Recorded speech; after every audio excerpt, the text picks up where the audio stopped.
Hello and welcome to ISWB TV Headlines. I am Joy Asoyin.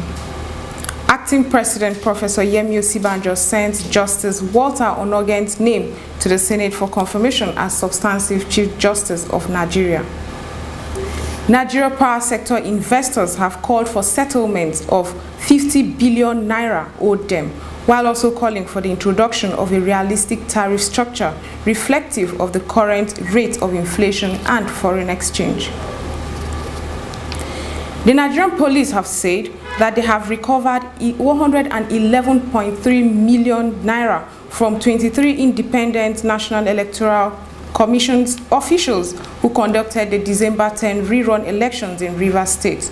The money is claimed to be part of the 360 million naira bribe allegedly paid by Governor Nyesom Wike to compromise electoral and security officials for his party candidates to win.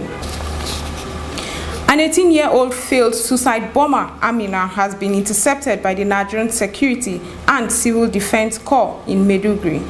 She revealed that she was given 200 naira for the mission. She is of Imam Shekau's faction of Boko Haram and married to a terrorist commander known as Amir. The federal government of Nigeria has withdrawn a 2.2 billion naira fraud charge filed against the Chief Registrar of the Supreme Court, Ahmed Gambo, and 2 others.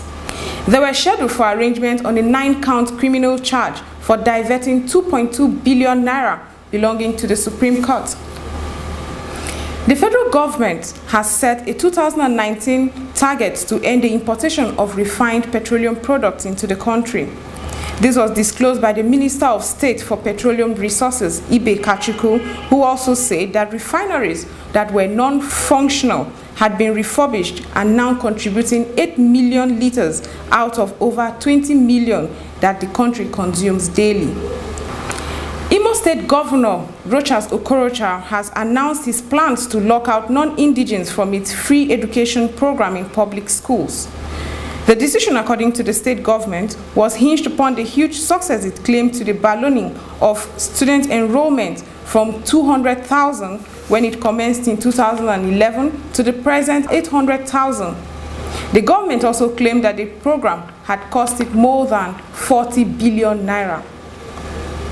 South Africa's President Jacob Zuma has ordered the deployment of about 440 troops to maintain law and order in Parliament for his annual State of the Nation address. Opposition parties have, however, condemned the decision as a declaration of war. Previous addresses by President Zuma in Parliament have been marred by protests and brawls as opposition demand his resignation. A tornado has touched down and hit a National Aeronautic and Space Administration facility in New Orleans, where workers are building key components for the agency's new deep space rocket. 10 people sustained minor injuries. Thanks for staying with us on Daily Headlines on ISWB TV. I am Joy Asoyin.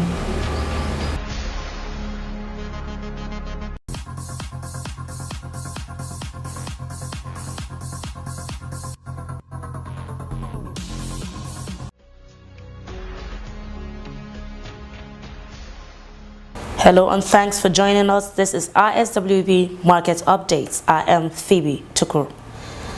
Asian share markets hovered below a 4-month high and euro was pressured as doubt over the policy of US President Donald Trump and a looming election in France sapped investors' confidence. MSCI's broadest index of Asia-Pacific shares outside Japan was up 0.01% in late trade, after spending most of the session in the negative territory. Kospi of South Korea was in the red at 0.49%. Japan's Nikkei 225 rose 0.5%, while India's Sensei was down 0.15% in the red. On Wall Street, the S&P 500 ended barely higher, while the Nasdaq edged to a record high, as gains in big tech names countered energy declines. European shares were expected to open mixed, with spread bettors looking to a 0.3% fall. In Britain's FTSE 100 was almost flat. Germany's opening in Xetra was 0.04% and 0.1% rise in France's CAC 40. With more than half of the S&P 500 having reported results, fourth quarter earnings are on the track to have climbed 8.2%. which will be the best performance since the third quarter of 2014. A raft of strong global economic data and hopes that Trump will quickly deliver on talk of stimulus measures had helped to support world share markets and the dollar since last year. Uncertainty on the new administration's currency policy is also keeping foreign exchange markets on the edge. The dollar had been steadily declining against the yen since Trump signaled displeasure with Japan's currency stance on January 31st of 2017. The dollar has been steadily declining, and the U.S. currency traded at $112.35 to the yen. The euro, on the other hand, has shed 1.1% so far this week. The single currency has been hit by growing concerns that the far right could win France's presidential vote and take the country out of Euro and European Union. Elsewhere, the Chinese yuan dipped slightly following the data that showed China's foreign exchange reserves unexpectedly fell below the closely watched $3 trillion level in January for the first time in nearly 6 years.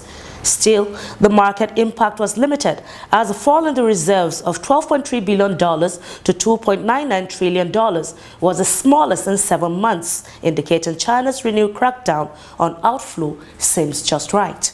The yuan was little changed after dipping to a 1-week low to above 6 yuan to the dollar in offshore trade and 3-week low of around 6 yuan on the offshore rate. The commodity market has oil prices extended falls as massive increase in the U.S. fuel inventories and a slumping Chinese demand implied that global crude markets remain oversupplied despite OPEC-led efforts to cut output.